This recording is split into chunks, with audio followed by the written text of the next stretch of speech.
This is your boy DC, the Brain Supreme Tag Team, and you're listening to the Shadows Podcast. Whoop, there it is, Sprinkle! I'm Scott Mason, co-host of Just a Squirrel Looking for a Nut, Trying to Get Out of This Rut, a live stream podcast every Thursday at 7:15 Eastern Time on Facebook and LinkedIn Live. I'm here with my co-host, Oleg Lohid. I want to make sure that you're on the lookout for Rise from the Shadows season finale. It's for 2 days on December 22nd and 23rd. 2 episodes, 6 guests. It's not to be missed. www.theshadowspodcast.com. Hey, Shadows listeners. If you're looking to make some extra income that also impacts people, then you need to look at becoming a certified leadership coach with Giant. If you don't already know, Giant has been in the leadership space for over 13 years. I got certified through Giant in 2018, and I've been teaching ever since. Just to give you some context, they used to own and operate the John Maxwell brands. They ran the LeaderCast conferences where Jim Collins, Henry Cloud, Malcolm Gladwell, and Simon Sinek, just to name a few, were regular speakers. They have over 500 coaches worldwide, working in over 127 countries, and are being hired by companies like Google, Chick-fil-A, Pfizer, Delta, and more. And yes, you can do this too. I know this might sound intimidating, but Giant will literally give you everything you need to start your own coaching business from scratch. You get hands-on training from top-level coaches to learn the exact methodology and tools that six-figure coaches are using. You get an all-in-one online platform to run your entire coaching business, even if you want to work 100% remotely. And you'll get to join a thriving community of coaches from all around the world. To get started, Giant is hosting a coaching business workshop to help you learn the ins and outs of how to build a successful coaching business. This is both for experienced coaches, consultants, and those who are looking to start coaching and consulting with little to no experience. If you want to hear the really good news, this whole workshop, it's free, 100% free. And you can reserve your spot by going to giant.tv/shadows. Why not give it a shot? What's better than making a positive change in people's lives and making some extra money in the process? Giant launches a new hiring cohort every month. Now, they only have 20 coaching slots available each month, so it's first come, first serve. So go ahead and make sure you reserve your spot. If you're ready to make an impact and get paid doing it, go to giant.tv/shadows, giant.tv/shadows.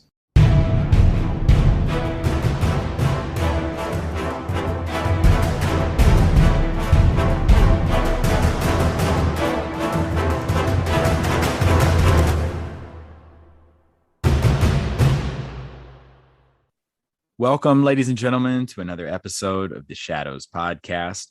Today, I am joined by Nina Choi Romiller. Nina, thank you for joining us here on the Shadows Podcast. Thank you so much for having me, Bodie. Yeah, and today it's a little unique because we recorded Lima Charlie Live this past Friday at the time that we're doing this recording on December 3rd. And we're going to basically re-air that in podcast format for people who are unable to listen to it or are just checking out the network for the first time. It was definitely some issues getting it started right off the bat with the recording. I'm not going to say whose fault it was or wasn't. It ended up being very entertaining having that many personalities on there, but we're definitely going to talk a little bit about that before we get into the episode. But folks, just in case you're like I said, new to the network or new to the Shadows, Nina is kind of the brains behind the Lima Charlie Network, whether she admits it or not. And she'll be humble and be like, "No, I'm not." But she is. She's the boss lady for the network. She's like our CEO, I guess. I don't know about that. I don't know about. Joe calls me the Wrangler. I've called you Oz, I think, before too. Sometimes I do feel like that Super Bowl commercial where the cowboys are herding cats. Yeah. That's how I feel like sometimes. because there's a lot of really big personalities that are part of the Lima Charlie Network. So yeah, there's a lot of behind the scenes stuff, which we'll kind of get to some of that here in a moment as well. But the first thing I want to ask you about, I'm going to put you through the 5 rounds presented by Giant Worldwide, sponsors of the show. Head over to giant.tv/shadows. Check out their leadership seminar they have in their certification program. But first question for you, Nina, is what's your go-to holiday movie? Oh, White Christmas with Bing Crosby. Yeah. Okay. Somebody else mentioned White Christmas the other day. Yes. Rosemary Clooney is in it. Danny Elfman, I believe. It's one of those movies that I watched when I was a kid, and it's just always stayed with me. I love that movie. Love the soundtrack. What's a guilty pleasure of yours? I eat a lot of candy. Ditto. A lot of candy. Yeah. Yeah, I've been known to eat like Smarties and all those really sugary, basically the candies that are nothing but compressed sugar. Yep. I'll eat that for breakfast. Okay.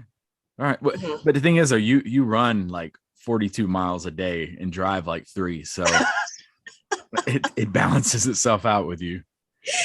You know, a lot of people ask, like, why do you run?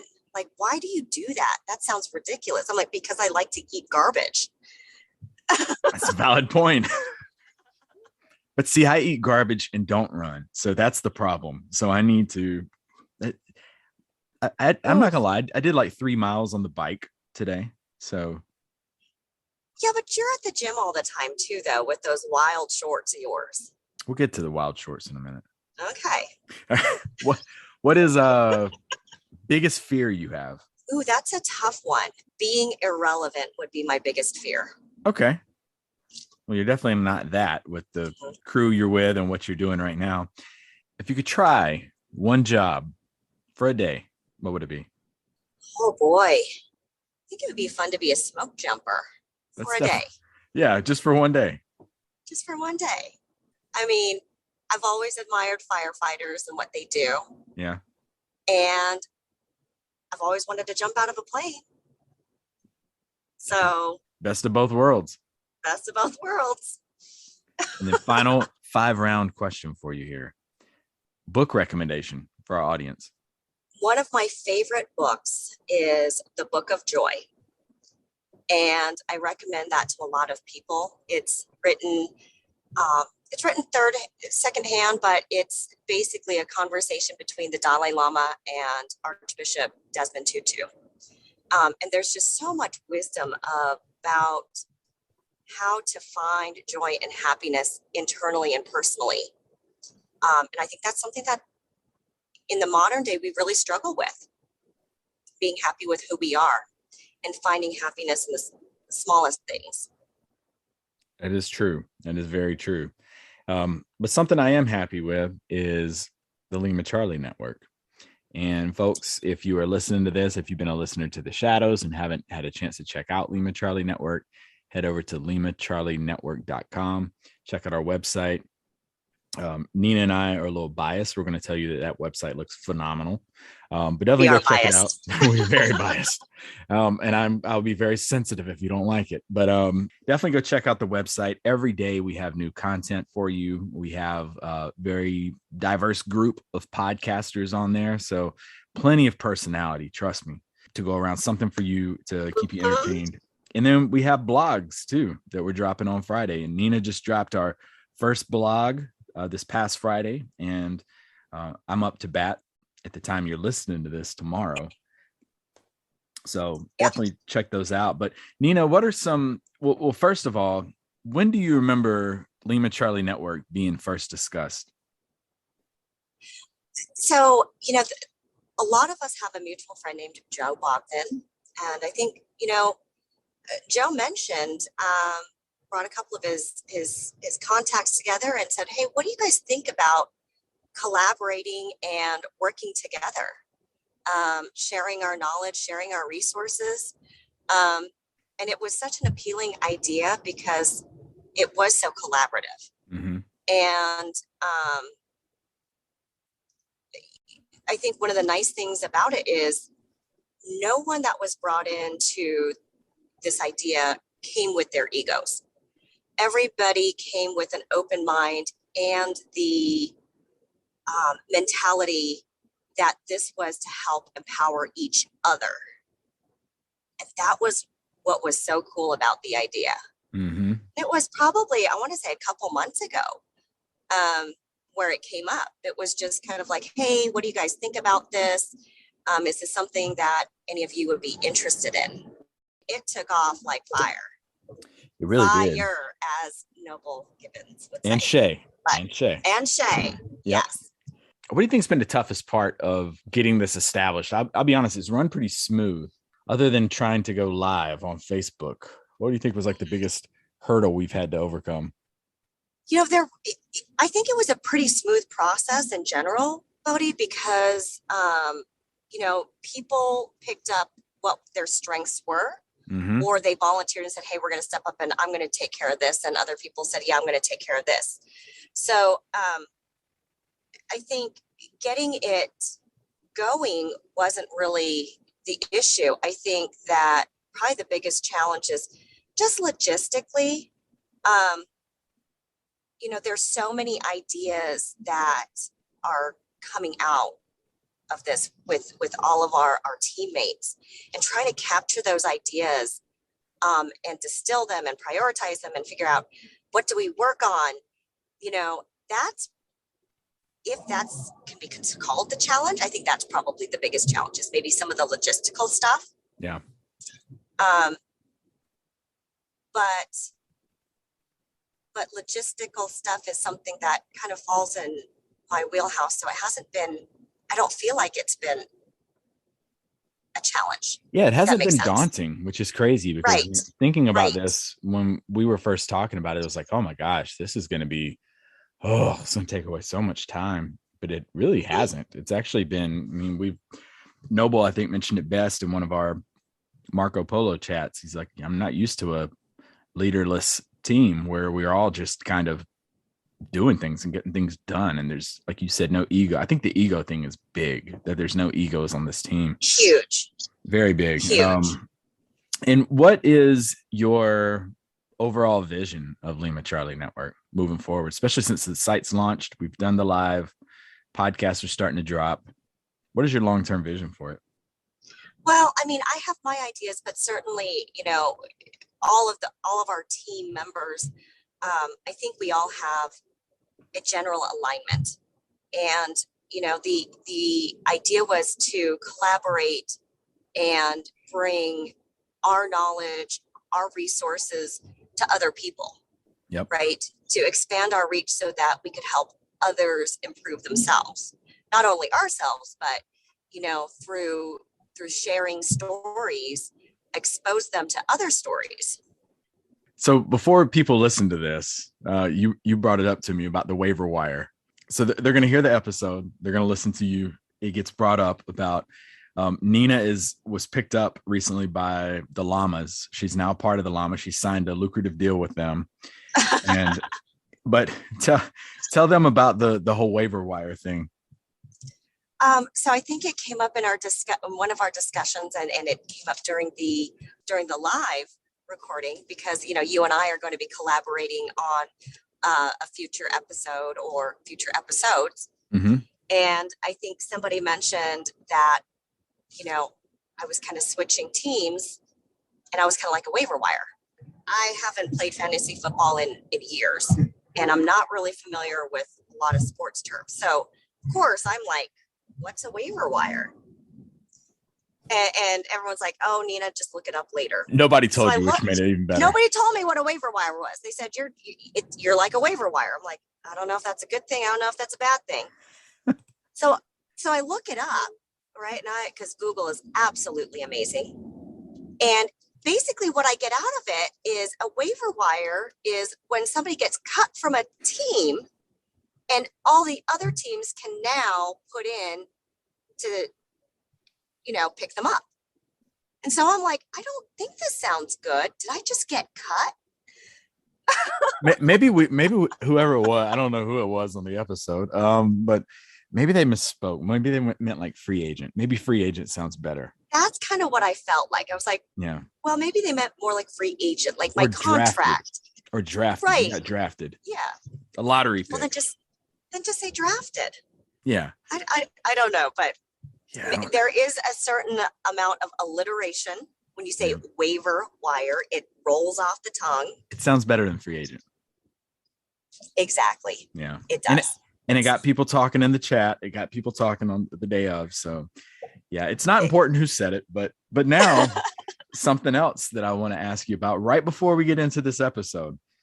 Mm-hmm. We have peek behind the scenes. We have a Marco Polo chat going on. It's very entertaining. Very entertaining. Oh my goodness. The amount of knowledge thrown out there is crazy, but the entertainment value, I think Bogdan was mentioning, he's like, oh my gosh, I wake up and just laugh at these videos. Something you have learned about the Lima Charlie family members based off of their Marco Polos. And as I say that, our Marco Polo just went off and somebody's actually doing one. So first person we'll start with, we'll go with Joe Bogdan. What's the one thing you've learned about him based off Marco Polos?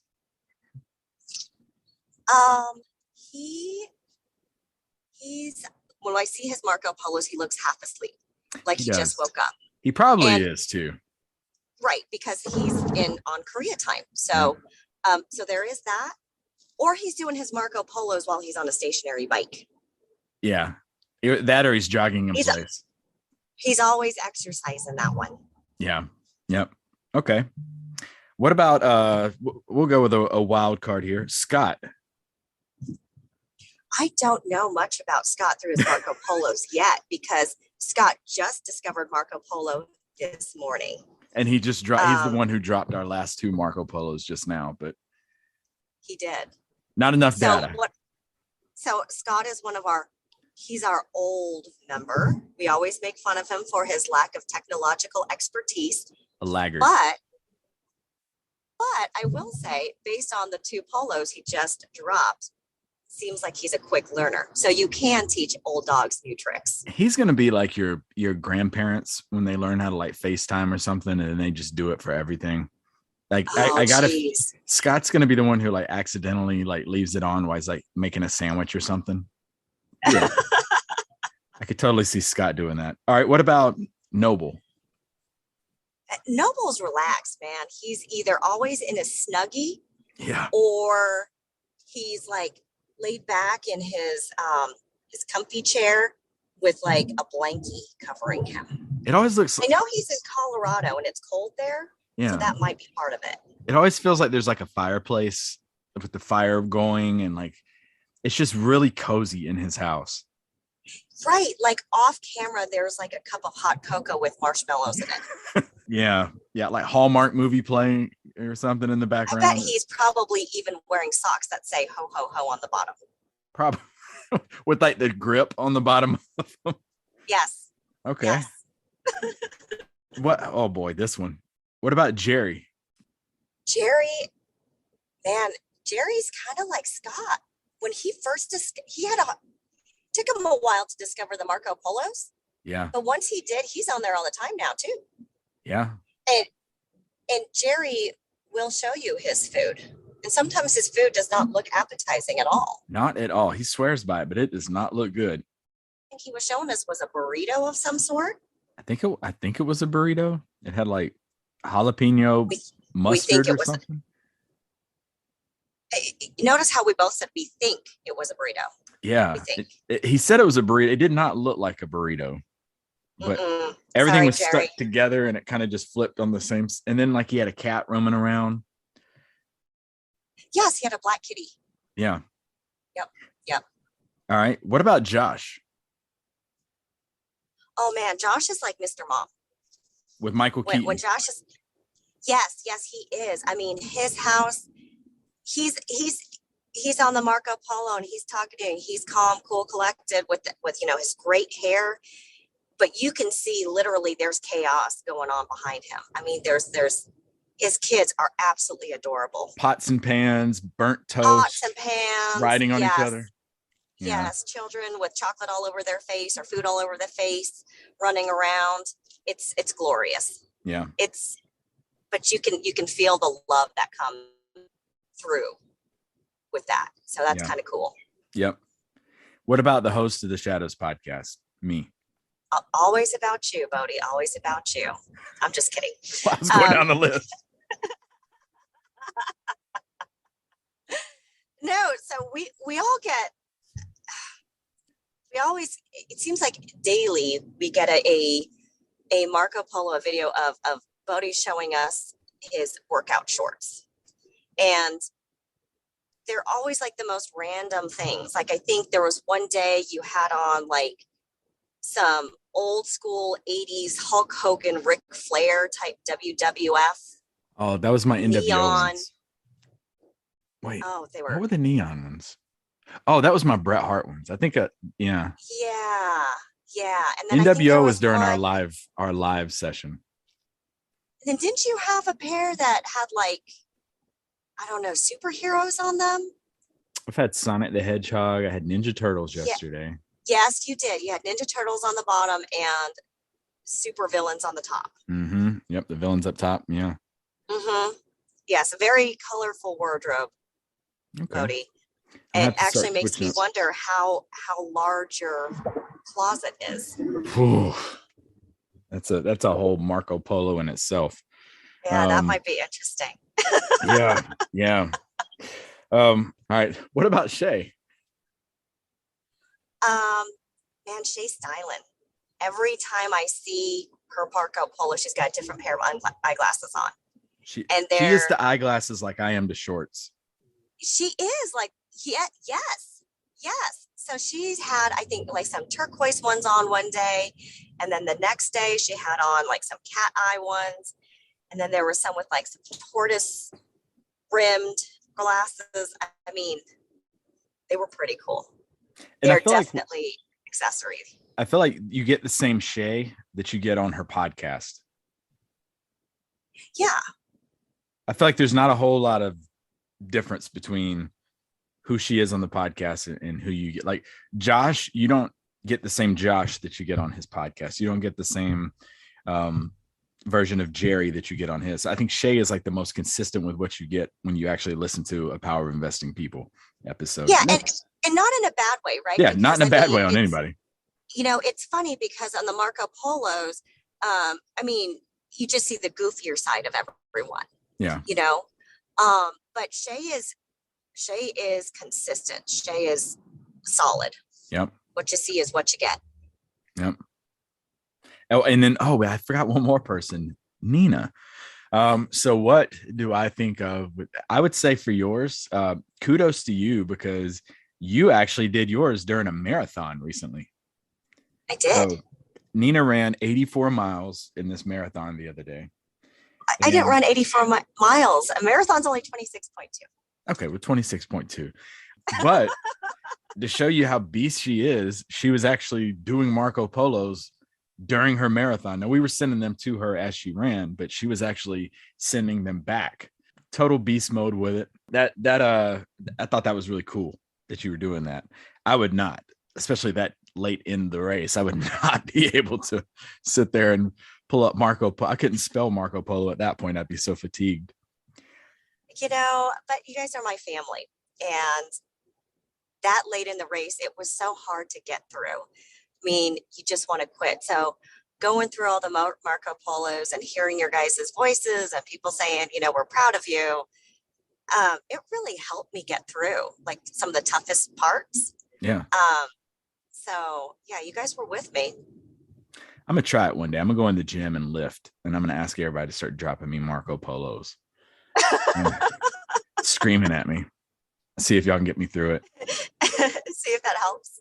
Yeah, see if it helps. Well, Nina, thank you for jumping on here with me and, you know, kind of leading us into the Lima Charlie Live. You know, one more time, folks, head over to limacharlienetwork.com. What you're about to listen to is the live Facebook Live that we actually did Friday, December 3rd. And basically it allows you to get to know each of our, you know, team members, family members that we have here on the Lima Charlie Network, and also find out a little bit about the podcast as well. So if you've been a loyal listener of the Shadows and you've never checked out Beyond the Rut or Llama Lounge, you can hear what exactly those consist of. And actually, it's kind of crazy because every one of the shows on there have actually been on Shadows podcast already. So you should already know them. But if you don't, you get to find out a little bit more about them here. So without further ado, we're going to go ahead and jump in to the Facebook Live from December 3rd, Lima Charlie Live on Facebook. Folks, check it out. Enjoy the episode.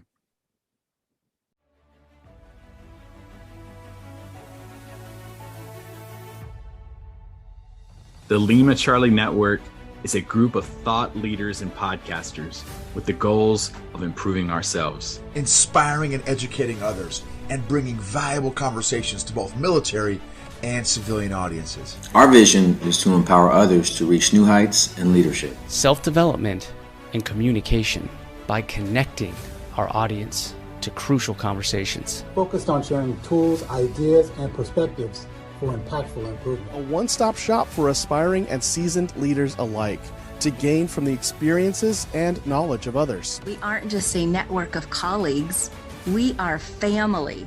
And we invite you to come and join us on this journey.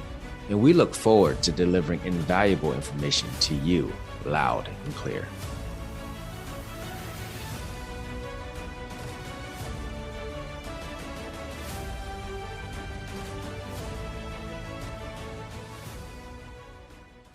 Welcome to everybody that joined us on live today to meet the Lima Charlie Network team. We dropped on December 1st, so this is your opportunity to kind of get to know some of us. If we want to be interactive, by all means, let's be interactive.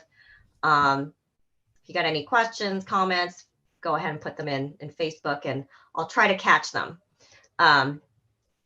Anyhow, so we are the Lima Charlie Network. I'm going to go through a quick intro of everybody that we've got on the podcast or on the live right now.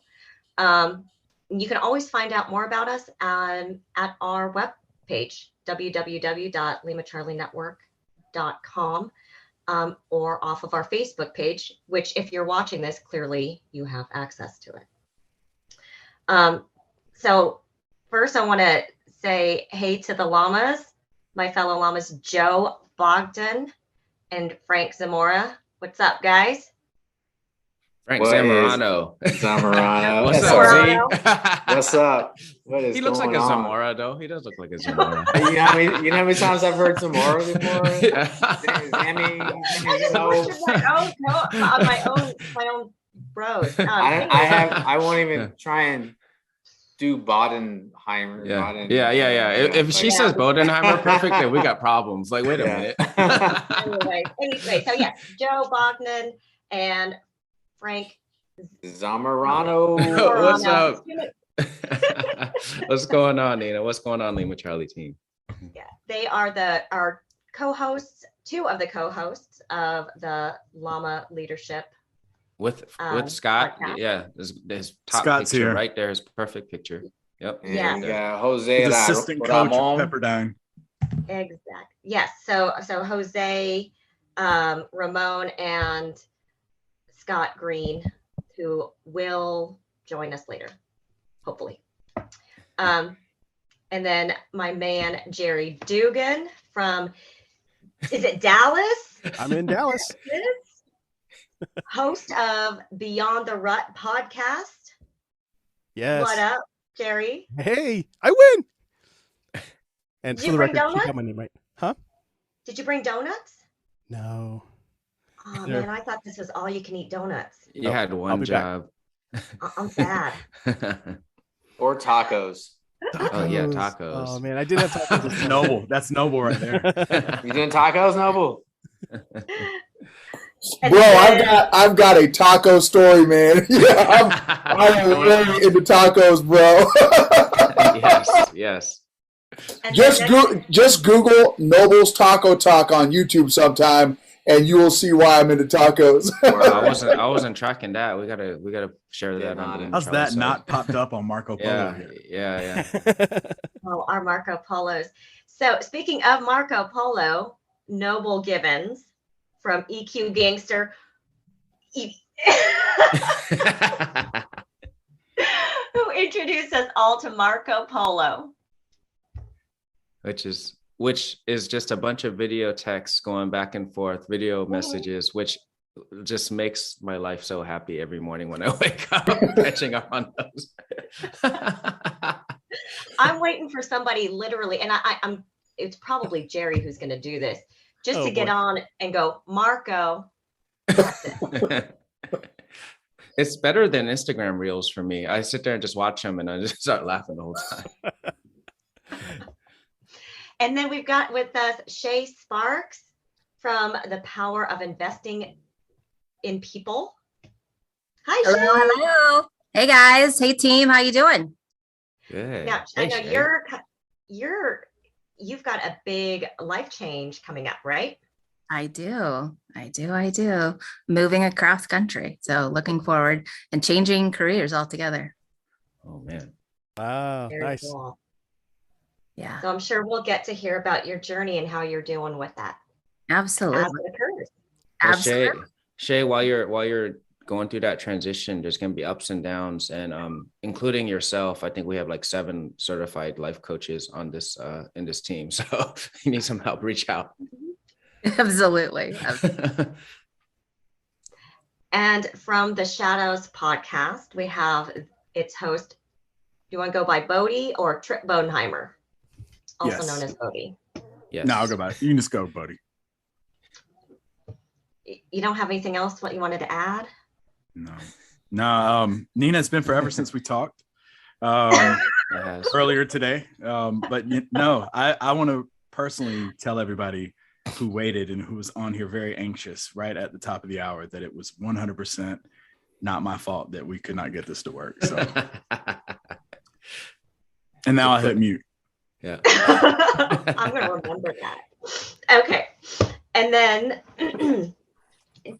in the nick of time. Made it. The best hair in the podcast. In the game right now. Yes. He would have been on here 5 minutes earlier if he didn't. But he was putting mousse in his hair. I had to get the product on deck, y'all. I had to get the product on deck. So Josh White, who is the host of Hero Front podcast. What's up, Josh? What's going on, Nina? Hey, thanks for having me. Thanks for the technical difficulties that allowed me to come home, burst in the front door, and my wife saying, "What the hell are you doing?" as I sprint upstairs. And they so still why are you so sweaty? Why are you so sweaty? She's like, "What are you doing?" Okay, so just to let all of our listeners and audience members know, you can find out more about their respective podcasts and basically what they do. Go to the Lima Charlie Network webpage, and all of the links to their podcasts and their web pages is on there. So you can find out more about each one of our team members and their respective projects. Okay. So we want the audience to get to know all of us a little bit better. So usually we would go around and be like, so tell us a little bit about yourself and all that jazz. But I want to shake it up just a little bit. So you have to describe yourself in 3 words. What 3 words would you use to describe yourself and why? So because I know Joe's got some scheduling conflicts, I'm going to go with you first. I had a feeling you were going to do that. So I think 3 words. This one, it was funny because we talked about some of the questions beforehand. Mm-hmm. And I think the 3 words thing was, I found it interesting because I found it a little bit more difficult to do, because thinking about just narrowing who you feel like you are in 3 words. So for me, I think I narrowed it down to teacher, because I just love helping people reach their maximum potential. So I love to be a teacher. I would say I'm a grinder because I always have to stay busy. Like I'm just constantly needing to do something. So whether it's working on projects, that's what I love being with y'all and the Lima Charlie team. And then the other thing is just the final word is improvement. because my motto is better has no finish line, and I'm always growing, a lifelong learner, and I always want to find ways to improve the environment I'm in, and also just find ways to continuously improve and keep myself inspired. So those will be the 3 words for me. Nice. I'm gonna go with my other llama. Frank, what about you? Yeah, so like Joe, I did struggle with this a little bit. 3 words is difficult, but it's also an opportunity to kind of get a little introspective. And first and foremost, it's family. As a father of 3 kiddos, it's nonstop. When like Josh, I zoomed in from doing some errands. I told my wife, "Hey, I gotta show at 5, so I hit you on the way back." And so it's family. I grew up playing sports, so everything that I know about leadership comes from the coach that pulled my face mask and told me to get my crap together. So coaching is the style of leadership that I've just kind of become attuned to. So that I'm cheating on that one. It's sports and coaching. And then the last one is, I'm going to cheat again, is just to get after it. There's nothing, and this is something I always try and preach to either my airmen or my kids. There is nothing that is going to get in front of you that you can't do. And it's all right to fail. And you just pick yourself up and you do it again and you do it again. And you might fail 99 times, but you just got to succeed one time. So get after it is my 3rd one. Thanks. Nice. I like it. Noble. Now are we? I'm gonna do it all together though. I'm gonna synchronize that better. Can't do the arm swing thing because I got this thing in the way. You gotta trademark that arm thing. Yeah. You know what I mean? So I would be surprised if one of your 3 things isn't energy. You bring so much energy. Hey, so my friends call it a double dose of the Holy Ghost. What? Hey, Holy Spirit activated, you know what I'm saying? Oh, no, So, 3 things for me: Jesus, jujitsu, and family. Not in that order. It's Jesus, family, and jujitsu, and tacos would be number 4. So me, I love Jesus, and I love my family, and then I do jujitsu as my therapy. That's my mental, emotional, physical therapy that I do. And then also, I don't know if you guys have read the book, The 5 Love Languages. Mm-hmm. It's a great book. Highly recommend it. One of the love languages that you might not be aware of is Mexican acts of culinary service, and that's actually one of my that's actually one of my love languages. So. You said that so serious. At first, I was like, "Did I miss that chapter?" I didn't see that one. Yes. It's in the abridged version. It's in the and so and if you think I'm playing, just YouTube Noble's Taco Talk, and you will see that I'm not playing with Mexican food. and what's funny is, so I look like a big cracker, but I'm actually half my mom's a little 4'10" Hispanic lady. So my mom actually raised me speaking Spanish so I can habla. And if you drop a beat, I can break it down like a shotgun. So don't let the color fool you. You know what I'm saying? And so that's it. You guys rock like ZZ Top, y'all. I started looking around this. We have picked up so much lingo from you, Noble. Nobleisms. I think you started fire, and I will never 2 words. The same. Those are 2 words. Yeah. That was me. That was Shay. That was Shay. Yeah. Shay, what are your 3 words? Well, I actually thought Noble was going to take it. So yeah, I am fired up. Is that 2 words though? Is that 2 out of 3? Fire is 2 words. Yes, absolutely. 2 words, 2 syllables, 2 words. Yeah.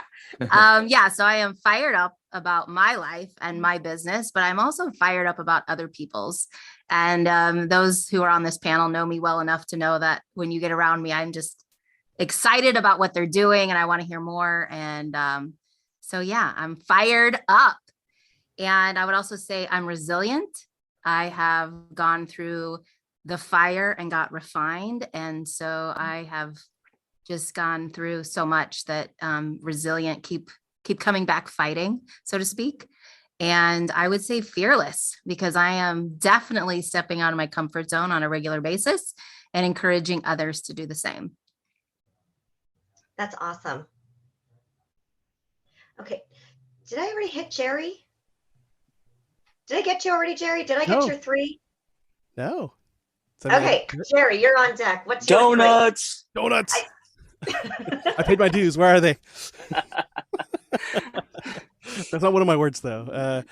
Faith, family, and servant leadership. So somebody had a 4-letter hyphenated word. I copied that. So 2 letters, 2 words. Anyway, so faith, because around 2005, I did become a Christian, and I dedicated my life to live that style. So while I don't thump you over the head with the Bible, it's what I use to guide my life and how I share my life with others. Family, the most important relationship I've got, second only to Jesus. And so, I mean, it doesn't matter the promotions, the careers, the accolades, the accomplishments. If I throw away my family relationships, it was all for nothing. So how do I lift up the next generation and my family and the generation after that, and so on? And so that's the legacy I'm looking to live. And then servant leadership. So whether I'm teaching somebody, helping somebody, being a father, being a husband, it all comes down to being a leader through service. So there we go. You know, I'm hearing a lot of family and service to others, you know, a lot of people aspect. And I know we still haven't got to everybody, but I hear it throughout all of this descriptions. And I think that's one of the reasons why we came together so closely, because so many of us have really similar values that even though we are not using the same words, they align with each other so well. And that's so important when you're building a team, to make sure that your values are aligned. And it's just a lovely, lovely thing. So yeah, so Josh and Bodie, if you don't say family or something along those lines, then you're getting kicked off the island. Noted. I'm kidding. Josh, I'm gonna hit you up next. Okay, well, actually mine is family. It was on here. And the 3 words thing, like, actually was strangely difficult. And so I brought my team in and I said, guys, I need your help with 3 words that describe me. And I was actually really entertained by this at the same time. Hair. And the whole time they said hair. The whole time. They're like hair products, combs, brushes, pomade. Yep, that's definitely pomade. I could not get them to take. I was like, if my team could hear you guys say this, they would be on the floor laughing, because I hear the exact same thing when I go into Marco Polo, and every single chat is about my hair. I love it. Okay, so yes, family. That's the one I'll hit last. So the first one I picked was resilient, and I say resilient because I've always kind of been the underdog growing up. That's kind of how I've always felt. Even in the Air Force for the first 10 years, I've been in 17 right now, but in the first 10 years, I was getting my butt handed to me. I wasn't in a good place. I didn't have a lot of resources, and I thought I wasn't a good leader because the other leaders that I looked at, I thought I didn't look like that, so I must not be a good leader. And I struggled with that. Almost passed away once. Talked to Shay about that on my episode with her on her podcast.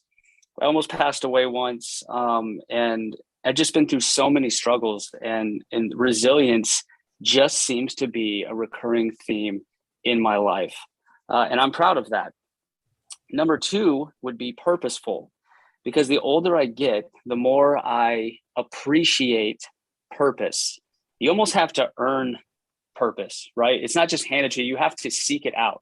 You have to get in it. And it's not just one and done. There's certain levels to it. You have to get out of your comfort zone, and you have to seek that purpose out. And that's what fuels me. It's what gives me energy. It's what allows me to be vulnerable. It's what allows me to want to get to know people. It's what allows me to put my pride aside and ask for help. So for me, being purposeful with my time, with my relationships, is just huge. And then that leads me to family. And what better purpose than a family, right? To have that community, to have your kids, your spouse, your friendships, your mentors, your peers. I mean, that's what life is all about. It's all about spending time with the people that lift you up, that celebrate you, and that surround you with love. And so family, when I say family, I mean my own family, I mean my Air Force family, and I also mean the friends that I've made throughout my career. So that's my three. I love it. All right, Bodie. Well, I didn't have family as one of my three. Just because Off the island. It's not a bad. I actually told Nina before we hit record, I said, I was doing this and I didn't want to go with family and the same things, but everybody went family and not me. So no, I love my family. No, I didn't say that. No pressure. I'm on with Yeah, you. but I first one I'm didn't gonna go with is relatable. I feel like relatable is something that I feel like it's something that's always like defined me in a way. I felt like it's helped me as an instructor. I feel like it's helped me pretty much throughout my whole career, is regardless of, as diverse of the Air Force as we are, regardless of what background someone comes from, I feel like I can relate to them some way, shape, or form. I feel like that's really helped me get to where I'm at today. And then even with my guests that come on the show, Joe will tell you, I got a whole slew of diverse guests that come on. And but I feel like that's something that's really helped me out. And I was going to say dependable as another one, but with how we started this call here today, I scratched dependable and went with humble. So I definitely feel, I feel like in a way, I'm almost like the same person I was when I joined. I even with, the network and shadows, and it's not like we're rolling in Scrooge McDuck money or nothing like that. But, with the success and the network and everything we got, I still feel like I'm still pretty leveled. And even with, like I said, students coming through. And another one is student of life, student of learning, student of getting better. I'm never going to feel like I know everything. I'm always, just about everybody in here can tell you, I'm always cracking open a book, trying to read something, trying to learn, listening to all these awesome podcasts that we got on here, and just constantly growing, constantly just being a student of life. How about you, Nina? What are your three words? See, I thought I was going to skate on this one. No.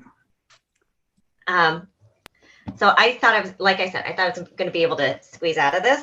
So I didn't have a lot of time to think about it.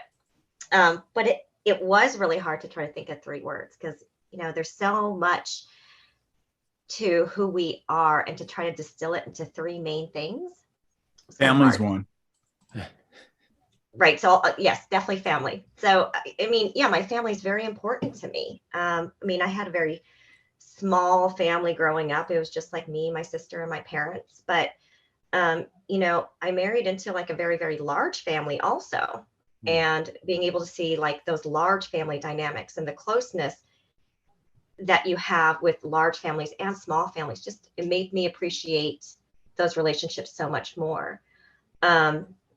Because they're always there for you. And then look at what we've created here, just with the Lima Charlie team.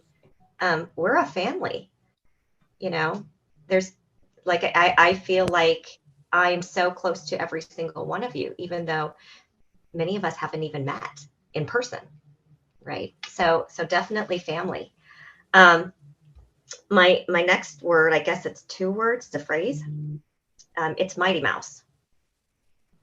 So I had my best friend, when we first met, when I first came into the Air Force, that was her nickname for me. She called me her Mighty Mouse because I'm little things sometimes, or big things come in little packages.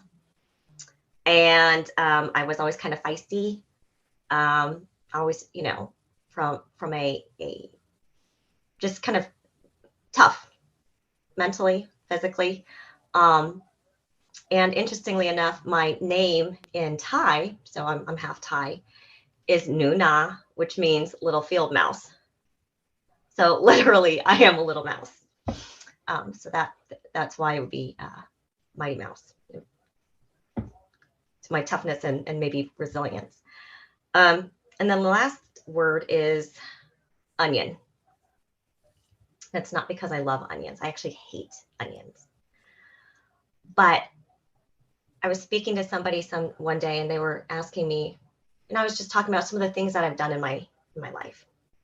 And I don't always look like the things that I've done. And so they said, you're like an onion. Every time we talk to you, there's like something new that you reveal. You know, people that I've worked with, they go, oh, you're a veteran? Yeah. And then, oh, you wrestled in high school? Yeah. Oh, you were a law enforcement officer in college? Yeah. So it's like as soon as they started peeling all these things back, that's why they were like, you're kind of like an onion. There's just so much unexpected things about you that we wouldn't necessarily expect. So there. That's awesome. You're the most dangerous podcaster out there. You're half Thai. I had no idea. I had no idea either. You're a law enforcement. Hey, Jerry, look. Nobody asked about her wrestling. Yeah, when she said wrestling, I was like, really? That sounds like a good story. Yeah. Well, when she said Thai, I went straight to food. So yeah. And then she said she didn't like onions, and I was perplexed. I was like, wait, what? Well, we'll tell you some more stories. There's a couple of pretty funny ones from. And how did Noble do a Marco Polo in the middle of a live session? Right. I was wondering that too. He's still here? I don't know. He was kind of like tucked away too, like he slinked down in his chair, and then he recorded it because I saw it pop up on my monitor here, and I'm like, what? And I look down, he's like down here like a little kid in school, like sneaking. So is that the thing now? See how many people can Marco Polo during this call? Love this. I would not do good at that. Anyways, okay. So this is actually kind of fun because I think there's so much more we can do with that. But we're gonna move on and we're gonna go to the next question, which is, when did you start your podcast and what still keeps you motivated to this day? Because a lot of people can start podcasts, but being able to sustain that energy takes a lot of dedication. And I've seen how a lot of you on this meeting have been doing this for a while, and you have this passion for it. So I'm going to go hit up Josh first. Oh, snap. Okay. Let's go. Okay. So when I started my podcast, it was about 10 months ago. So I think I have a more relatively new one, although I still feel like I've been doing it for quite a while. But 10 months now. And so I typically I have ADD, like diagnosed ADHD. So I'm very scatterbrained, high energy, and I dabble in things here and there and get things off the ground, but it's very, very hard for me to stay engaged with something long-term. And if you met anyone with ADD or you have it, then you know exactly what I'm talking about. So I heard a statistic. I think it was from the Llama Lounge, actually, one of their episodes, but I definitely talked with Joe about it. But basically, it was like 9 out of 10 podcasts don't survive. Like, I can't remember the exact ratio, but it's something like 9 out of 10 crash and burn. And when I heard that, I said, challenge accepted. I am not going to be 9 out of 10. I'm going to be that 1 out of 10. And so that's one reason I did it. But another reason is just because of the message that, I get a lot of like direct messages about especially the videos I put. The videos clips that I post get the most reach because they're in really easy to access places. They're relatively short, and they're typically surrounding a topic that is relevant to today, right? So I get a lot of messages, from people thinking that they were alone, people that thought that they were the only one that went through that. And it's very humbling to me because I was that person. I gave up on myself. Like, I was completely isolated at one point in my life, gave up on myself, had no plan. I wouldn't say I wanted to die. I wasn't at that point, but I definitely lost the joy of living 100%. And I've been in that dark place, and I didn't have all these resources. And I thought that, I must be a complete failure because I'm the only one that I can tell is going through this, from my perspective. And so I really, really struggle with that big time. And I was able to get through it with my dad and close relationships and meeting my wife. I met her at the best time possible. But my point is, the times where I came close to quitting or slacking off on the project, on the podcast, I would get that message that would tell me, okay, if there's even one person that's like seriously impacted and I made a relationship with them and I'm able to kind of help them through their situation based on a clip I posted, well, then I should keep doing it. You know what I mean? I should keep going. And so that's really where it comes down to. And then the last part I'll say about that is gratitude. It's how I show gratitude. I show gratitude by highlighting people's stories, because it's a form of, you can see them heal. And you guys are podcasters, the more they own that story, the more they can articulate it. It's like a form of therapy. You can kind of see them owning it, right? And so highlighting their stories, having them own their stories, empowering them, and then having them just, get showered with love and feedback from their friends and family. That's my way of showing gratitude. The way I promote episodes, the way I highlight guests, that is how I show gratitude. And I get a lot of joy from that. So those are the biggest reasons that I've stuck it out. And you guys have definitely been so encouraging. I mean, what an honor to be asked by the folks that I looked up to before I even started. So you guys are a huge part of that too. That's awesome. You're crying. How do you follow up with that? I don't want to go next. Don't ask me, Nina, because I'm not following it. Shay says she'll go next. Just for that, Bodie, I'm gonna make you go next. Oh, God. Nina, this is not in the script. This is Gotta shake it up Doing it every once live. in a while. yeah. We'll edit this out. No, for me, so my podcast, just like Josh, mine's still relatively young. Mine's only like 14 months. So mine's going through potty training stages right now. But yeah, it's been awesome. I've been motivated since day one. I had a decent little guest on my first episode. It's actually funny. I went on Llama Lounge, and that's what sparked me to start my podcast. So it's kind of cool that we've gone full circle and we're here part of this network.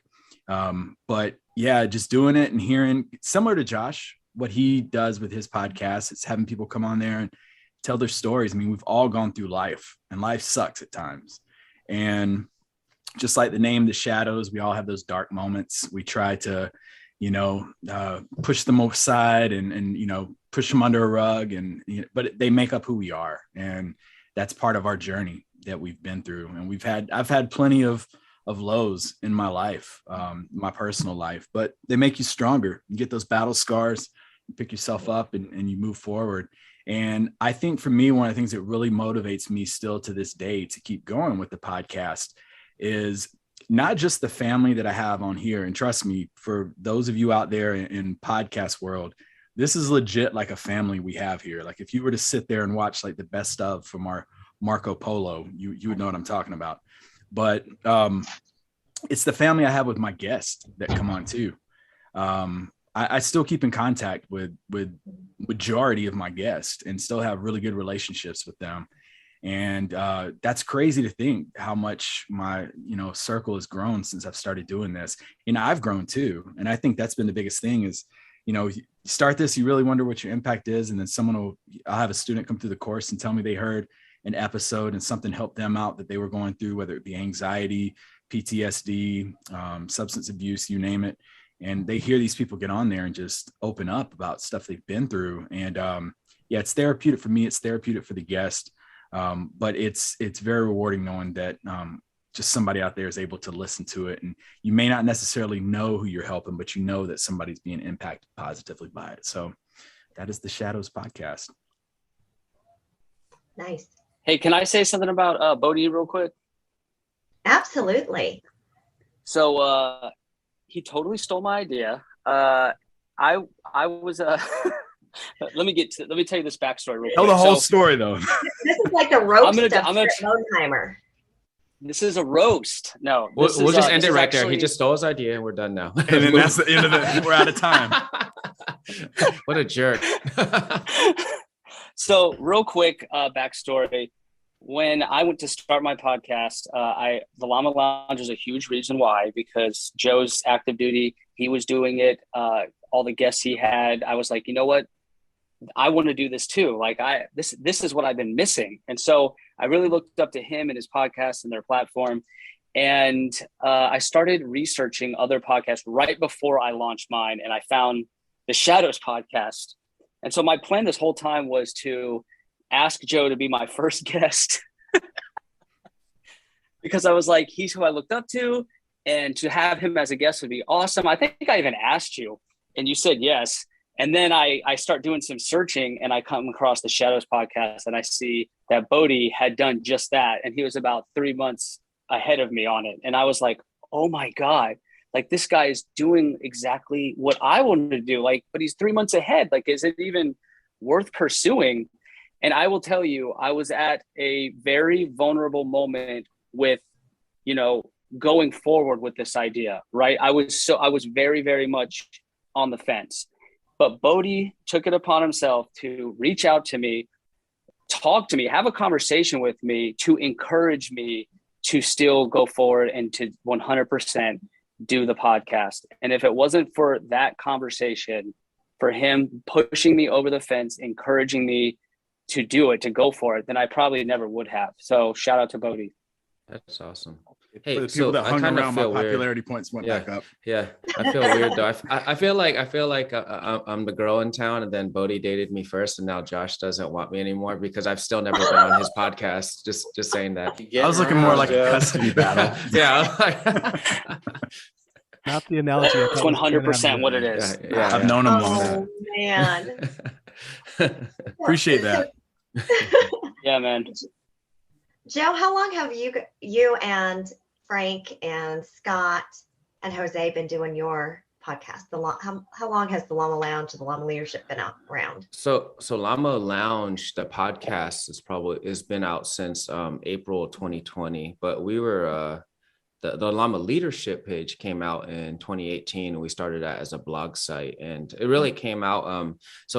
So the whole team, Frank, Jose, and Scott, we've all known each other for a long time. We were young NCOs together at Travis. Well, actually, Scott was probably still a senior master sergeant at the time when we were tech sergeants. He's like 20 years older than us, but we were all at Travis at the time, and we really just fed off each other and constantly wanted to grow, ourselves and help others, and whether it comes to resilience, life lessons, professional development, we're just all in it. So I think we all kind of saw each other, and we just saw each other's like souls. I mean, we just wanted to help out, and we just connected, and we just stayed together for like years, whether we all PCS'd out of there, moved around the world, but we always stayed connected. And I remember I was listening to Tim Ferriss. I think it was either Tools of Titans or something like that. It was a podcast, and I was listening to it. Oh, it was Tribe of Mentors, is what it was. And I was on a treadmill in Spangdahlem running, and I was listening to it, and I was thinking, he's just asking people that he knows that are doing amazing things,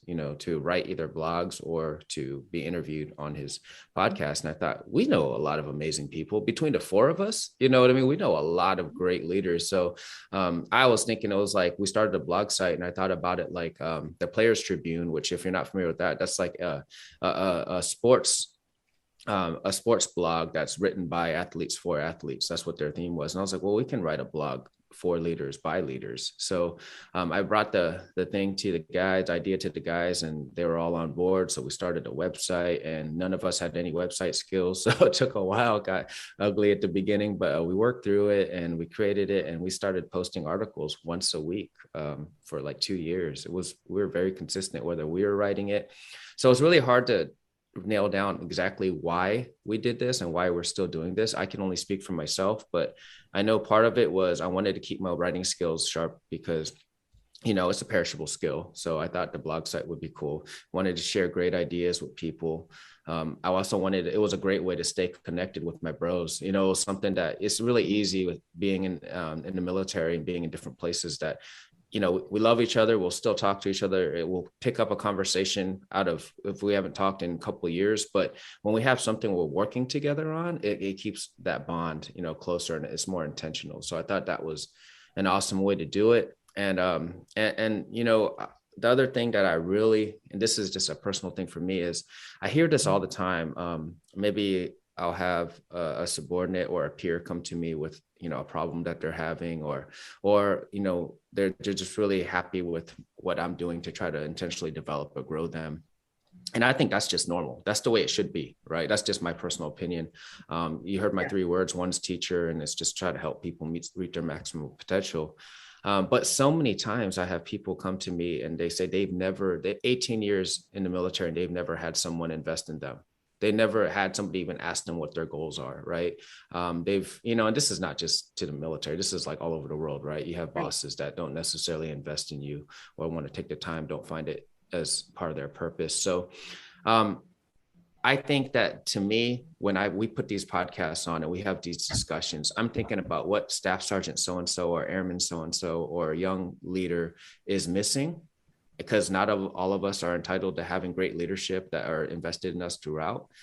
What are they missing, and what gaps can we fill by having these conversations, and people can listen to them? So for me, I think about it as Senior Airman Bogdan or Staff Sergeant Bogdan. What was I missing? What were some of the conversations I wish I could have heard to help grow me? And that's what keeps me motivated to keep doing this. And the other thing is I'm learning so much through these conversations with all of y'all, and as well as some of the great people that Shay, shout out to Shay. She really helped us. We started, and then we met her, and she connected us with like 15 people right off the bat. And those 15 people branched out to another 20, 30, 40. I mean, she's an amazing connector. And I've just, if it wasn't directly from Shay, it was like somebody that Shay connected me to that we just got connected to, and I've learned like a library full of knowledge from those connections. So there's so many motivating factors that keep me going. It has nothing to do with the metrics, how many people are listening. I mean, if we could just reach one, I know that's cliche, but that's true. But I'm learning a lot from it, and also just hoping that it can help somebody who needs to hear a message that's on our podcast. Awesome.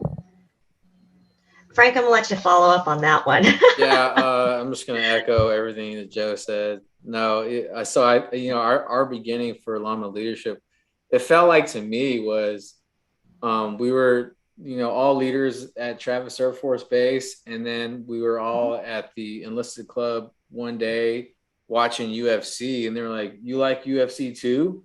We just became best friends. Yes. And then we just started this momentum of the Lima leadership. And the reason why I do it, and I doubt myself every day, because running this type of whatever it is, organization thing, it's a time commitment. Every day it's a time commitment. So it's always trying to figure out, okay, I got to get this done so I can, not let the team down. I got to get this done because I know we got a show coming up. And then I got to go to band practice. I also got wrestling practice, so it's a constant time thing. But the reason why I do it is because it's fun. To be honest with you, that's the biggest reason. I enjoy going on to the podcast, having my therapy session, right, Bodie? When I get done with these podcasts, I feel better. So like selfishly, I feel better after the podcast. And so hopefully that same feeling is for the guests that we have on the show. And then I know, which is weird, when like I have people come up to me and they say, "Hey, I listened to the Lima Lounge the other day." And I'm like, "Really? You listen to that?" Like, still happens to me every day. I'm like, really? Like you listen, wow, somebody's listening. To our show? Like, that's odd. It's just weird to me that someone says that they listen to our show, and they'll come up to you like, "Hey, Chief Z, hey, what you said on the Llama Lounge was clutch." And I'm like, "Man, that's awesome." Like, so that kind of keeps you coming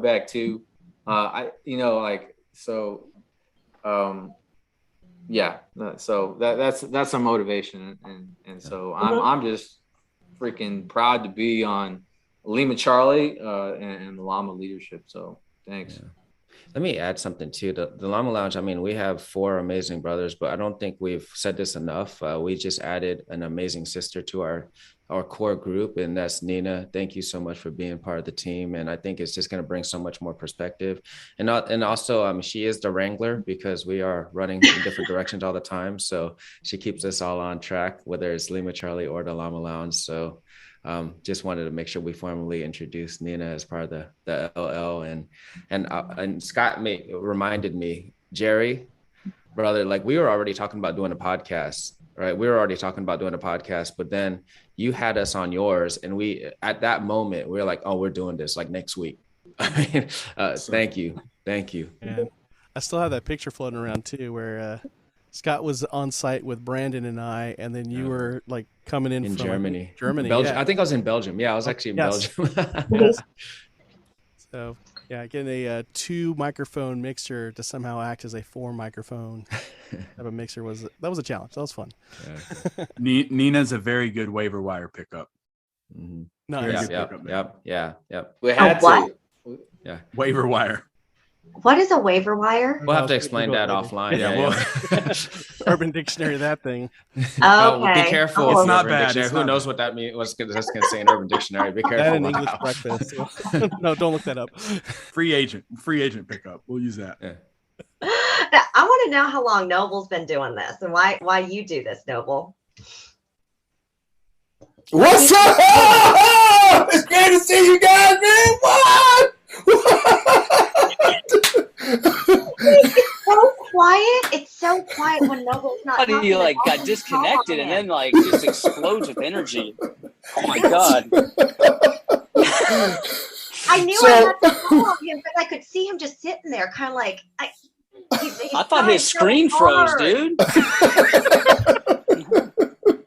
That's right. So I came out. Hey, check this out, man. This is how dope Big Poppy is, man. I came out the same month that COVID came out. What?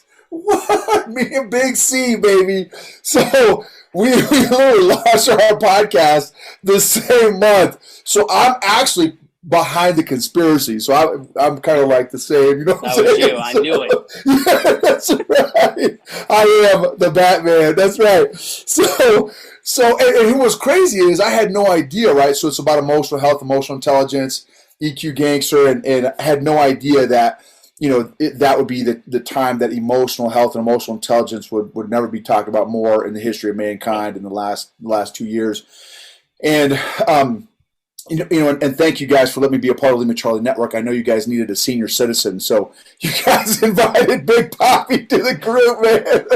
We already had the discount. That was not the reason why we invited you. That's what he told me in the chat earlier. So no kidding. That's right. So I'm a former 82nd Airborne Division guy, 11 Bravo infantry dude. But here's why I started. So I was suicidal for 2 years straight, 24/7. As long as my eyes were open, I was suicidal, thinking about it, obsessing over it, planning it. Depressed for probably over a decade, people pleaser addict, emotionally needy, emotionally codependent, toxic positivity, zero emotional intelligence, imposter syndrome, self-hatred, self-condemnation. I invented ADD and ADHD, so shout out to Josh there. And I was in a business cult for 20 years, so pow, take that, business cult, what? And so thank God, man, I got off the crazy train.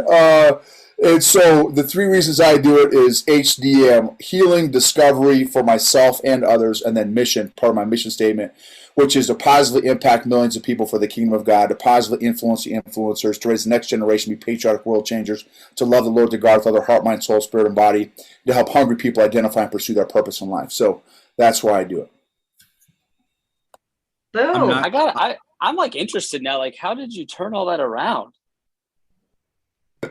Yeah, so that's the whole podcast story. So 2 things happened. One, I met a hardcore narcissist. Didn't know what narcissism was. I thought it was when you hire your relatives. That's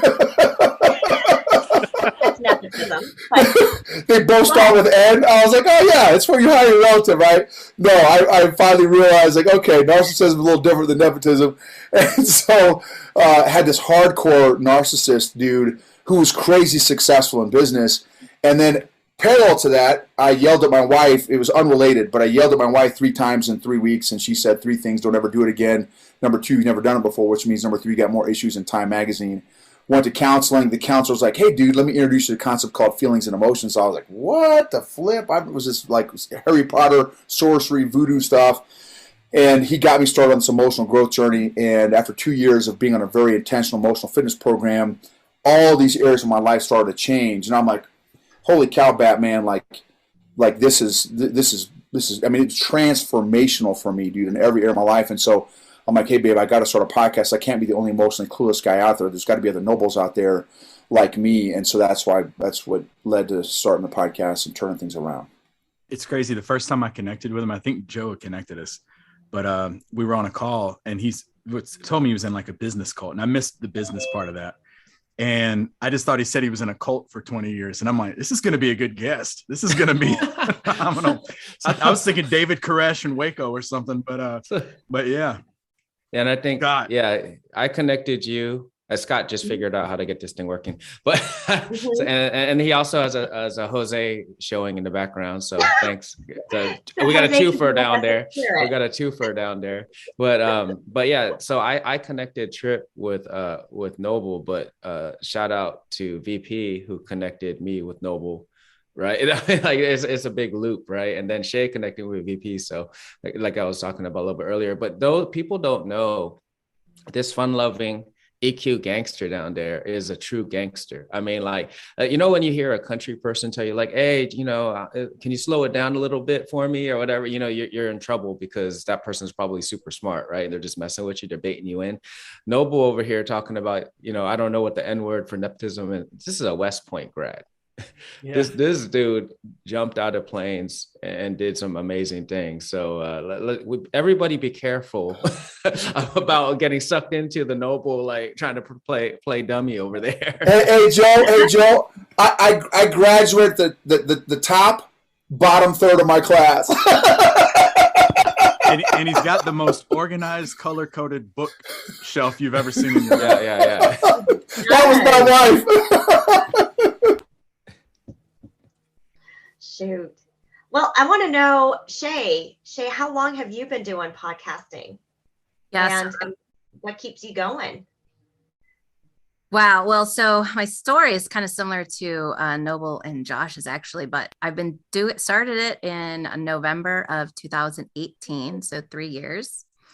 And I was noticing that I needed someone's story to be similar to mine. And my story was that I had been waiting for 30 something years to die. I was just waiting to die. I didn't have a reason, wasn't looking forward to living anymore.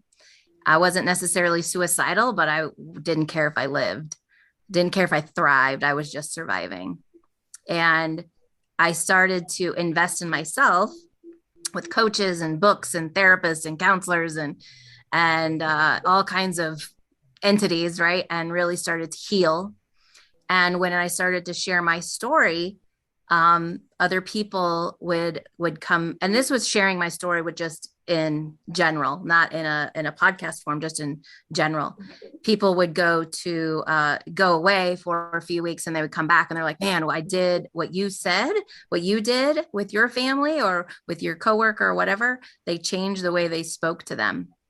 And they're like, this is what really empowered me, is because of what you did. And I got to thinking, well, if hurt people, because I was a bully growing up, I was hurt. So I acted out by hurting others. So I got to thinking, I wonder if the same is true for empowered people. Do empowered people empower people? And so I was on this journey of, well, now I'm done just surviving. I want to be fired up and thriving in my life.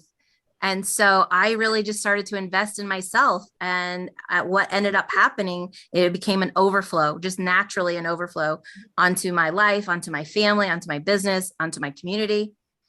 And I thought, how many other people are in the world that don't talk about their crap in the background and have been through something like this too? But all we see on social media is, you know, the Lamborghini, the millions of dollars, like all the great stuff, right? But I'm thinking, how often do we really get down to the nitty gritty and open up that onion that we are, right? Peel away those layers, a different kind of onion than Nina, but really talk about that and go, you know what? I've been through some stuff too. And I've hit that obstacle. I've overcome it. And now it naturally just overflows. So that's what keeps me going, is really because I take breaks. I do a season.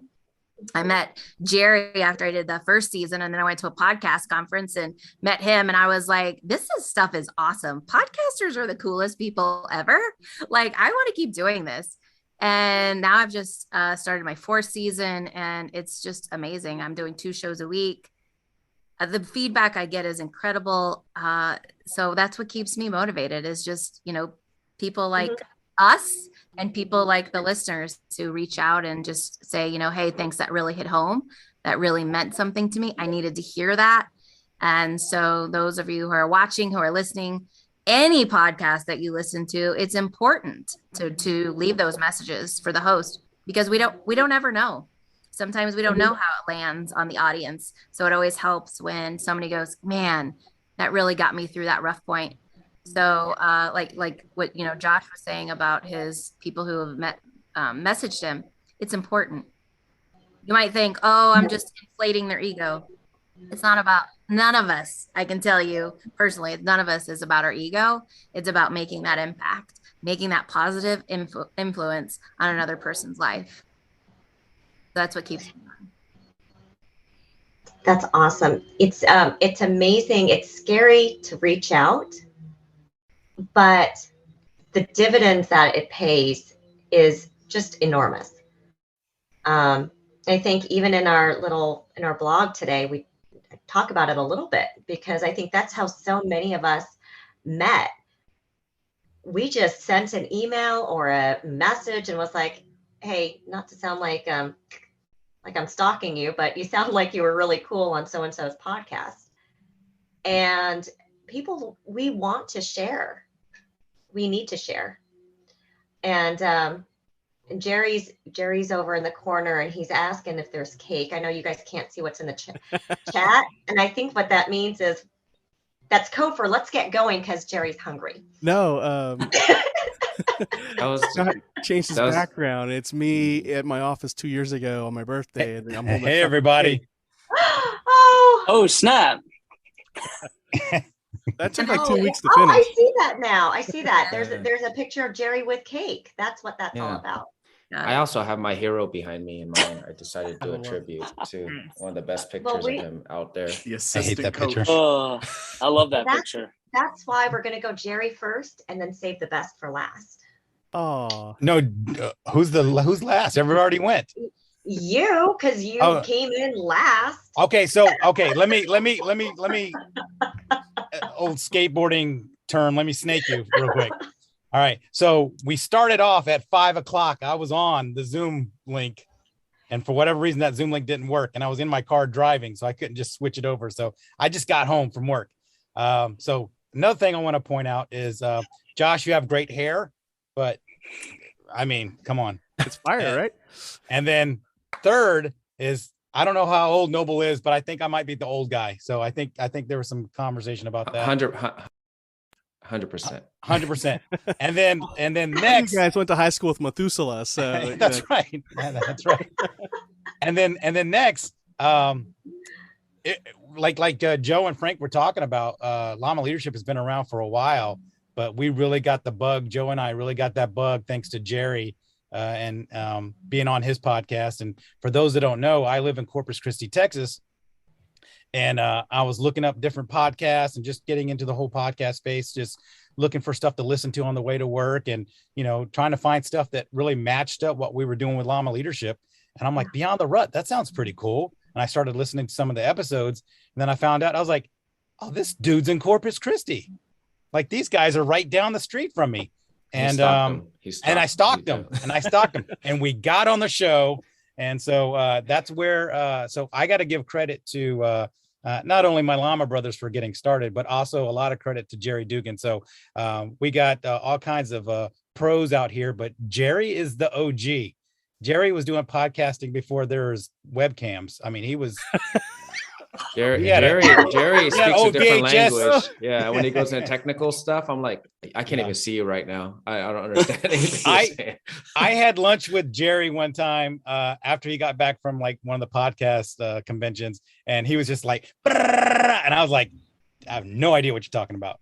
But, so I want to if it's okay, Nina, Jerry, tell us why you got started with your podcast and why you keep going. Oh man. So I actually started podcasting 8 years ago with another show called Family Time Q&A. So by then I think I've been a Christian for about 5 years. I was listening to some podcasts, some Christian podcasts. And the one thing that just kept gnawing at me was there's some great information here, some great content. But then when these hosts are doing interactions with their family members, like their spouses, their children, it sounded scripted, too controlled, and not really authentic. And it was on my heart. Not only start a show that talks about authentic manhood, authentic masculinity, vulnerability, but be dumb enough to let your kids get on the show and ask you a question you're not even prepared to answer. And whatever comes out of your mouth, that's what you got to record and publish, edit free, and tell your kids that's what you're doing so they hold you accountable. And so I thought, it's going to be a father-son thing. And I pitched it to my son, and his first response was to turn to my wife and ask, do I have to? And then I don't know where my daughter came from, but she leapt out of a wall. I think she was like hiding in camouflage. And she was like, well, if he doesn't want to do it, I'll do it. Let's go. And she was 9. And so like in 20 minutes, we were recording on a phone. And then after that, I had to figure out how to publish. And that was Family Time Q&A. So to this day, it's still about helping men live authentic, purpose-filled lives. So 6 years ago, my friend Brandon reached out to me and asked if I'd help him start a podcast. And I did the same thing I did to Scott, just less information in my head. So I talked his ear off about how do you record, how do you edit, how do you post it on a serving website and then put it on your own website. And he's like, hey, can you just be my technical guy then? I'm like, sure. So fast forward 6 years after that, it's now 8 years into the deal. The thing that keeps me motivated is really, I mean, it's uplifting when people reach out to me and say, hey, that episode was great. I like this. Or, hey, that was the episode I needed to hear. Like that helps me in the moment. But the thing that really drives me, the reason why when Brandon said it was time for him to retire from Beyond the Rut, it was on my heart to keep the torch going, was because it's kind of morbid. And that is, my kids are at an age where the things that come out of my mouth are the things they need to know and learn, but they're not going to care for another 15 to 20 years. So I'm capturing as much as I can so that when they do get to my age in my 40s, when they're in their 40s, they've got something they can turn to and listen to in case I'm not around. So it's kind of morbid in that respect. I want to leave a piece of me for them and for them to be able to turn to their kids and say, hey, this is Grandpa Jerry. And, they can turn to their kids and say, hey, this is great Grandpa Jerry. And so it's really like leaving that message for my family that, there was a time when the Dugan family went the wrong way. We've rerouted that ship. Let's keep it going that course. So that's why I do this. That's beautiful, man. Mic drop. Bam! And that's why we ended with Jerry. There's a lot there to absorb and take away and think about. So I'm glad to be on this thing. I mean, I didn't know what I was jumping into, but I'm glad. And the promise of donuts, I mean, who could pass that up? So no one coming. No, yeah, exactly. Well, shoot. I know that there's just not enough time in the day to really let everybody get to know us even better. So we're going to wrap it up for today, for this one time. But I do want everyone to know, thanks for tuning in. Thanks for bearing with us and our technical difficulties and starting late and everything. But we're really excited to deliver things to all of you as a team, and helping you guys out there with self-improvement, leadership, reflection, whatever content that we've got. And we want to just welcome all of you to the Lima Charlie family.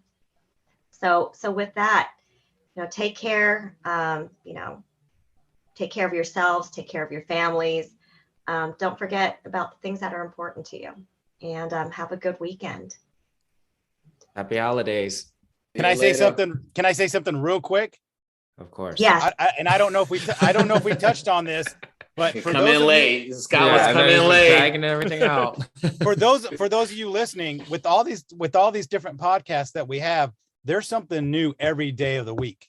So when you're making your commute, whether it's to work or home or on your lunch break or whatever, Monday there's a new episode dropping from one of us. Tuesday there's a new episode dropping. So every single day of the week you get a new episode, different perspectives, all from people who are hugely passionate and really care about seeing other people thrive and live their best life. So and if you want to listen to the same one over and over again, that's fine too. But every week, every day of the week, you're getting a brand new episode Monday through Friday. So I encourage you to check out all the different podcasts that we have available on the Lima Charlie Network. And weekly blogs too. So weekly blogs, yeah. First one today. Yep. All right. Thanks, Scott. Thank you. Thanks, everyone. All right. Signing off. See you later.